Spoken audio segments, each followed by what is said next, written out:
आज का जो हमारा विषय है वह ध्यान के चमत्कारी अनुभव जो हर व्यक्ति को नहीं होते।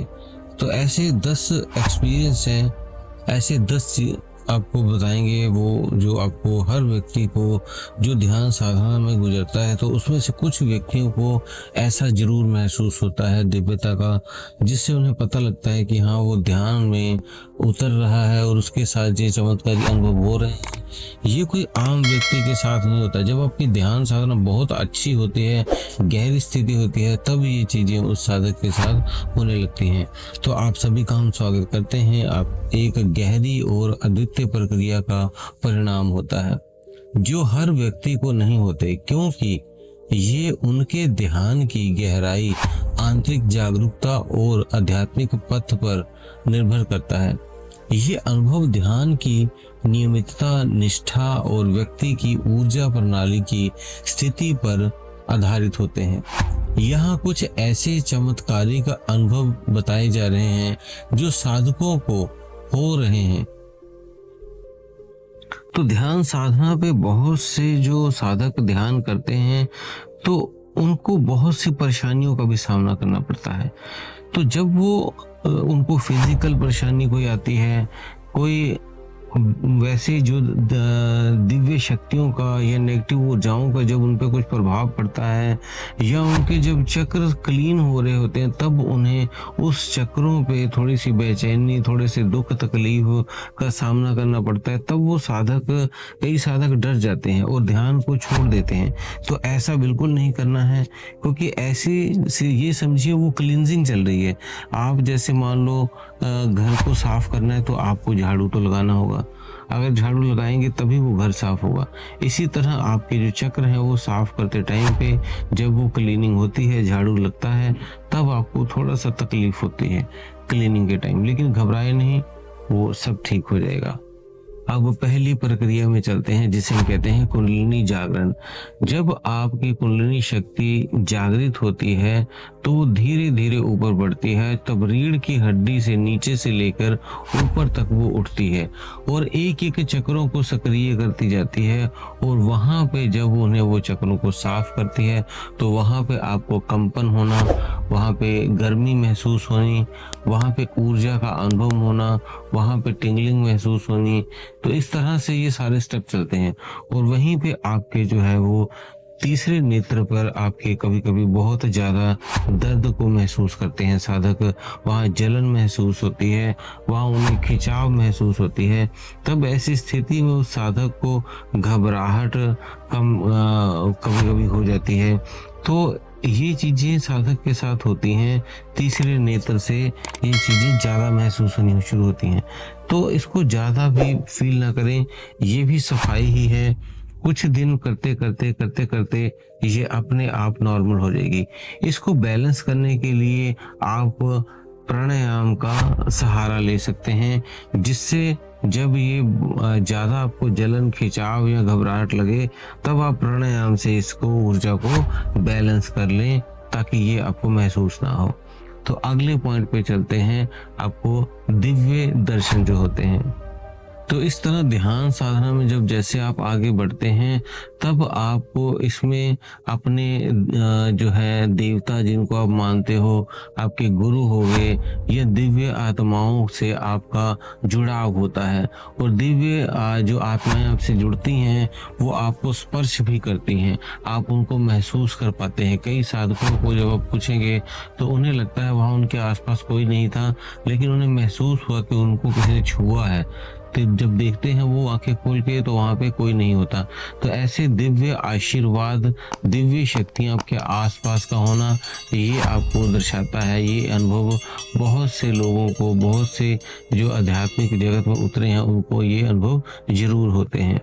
और कुछ ऐसी स्थिति भी आती है कि उन्हें अपने जो मृतक परिजन हैं उनके भी दर्शन हो जाते हैं और उनके पितरों के दर्शन हो जाते हैं, क्योंकि पितृलोक से जब उनका कनेक्शन ऊर्जा का आपके साथ उस लेवल की ऊर्जा आपके भीतर बन जाती है तो वो पितृलोक के जो ऊर्जा को आप महसूस कर पाते हो।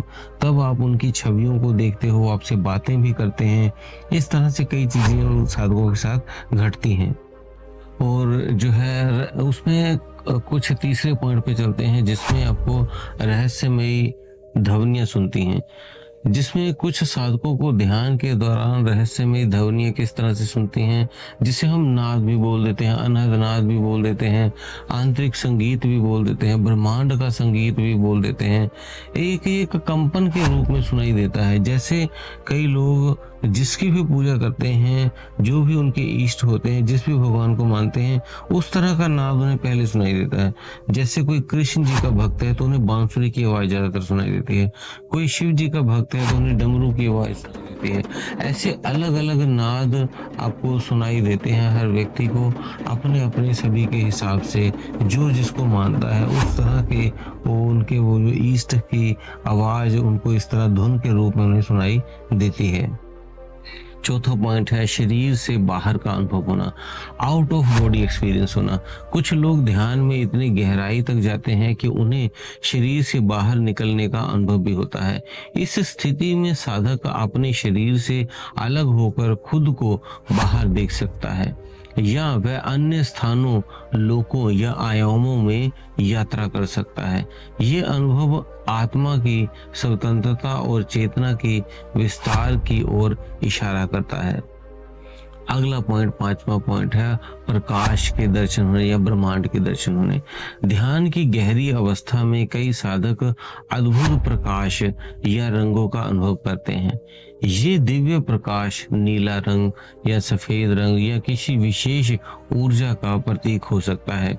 ये प्रकाश जो आपको दिखाई देता है ये आध्यात्मिक उन्नति का ही संकेत होता है। इसमें से ये आपके संकेत तो ही होते हैं कि आपके कौन से चक्र एक्टिव हो रहे हैं, किस जगह पे ऊर्जा से आप गुजर रहे हो, कौन से चक्र से, तो वो आपको वहाँ पे आपको दिखना शुरू हो जाता है। और आपको कई बार ब्रह्मांड दिखना शुरू हो जाता है। ब्रह्मांड की गैलेक्सियां, तारे, जो भी सारा कुछ है, आपको चंद्रमा, ये सारे ग्रह, आपको आकाश में ऐसा लगता है आप घूम रहे हो, तो वो चीजें आपको दिखने हो लग जाती हैं। अगला पॉइंट जो है वो समाधि अवस्था।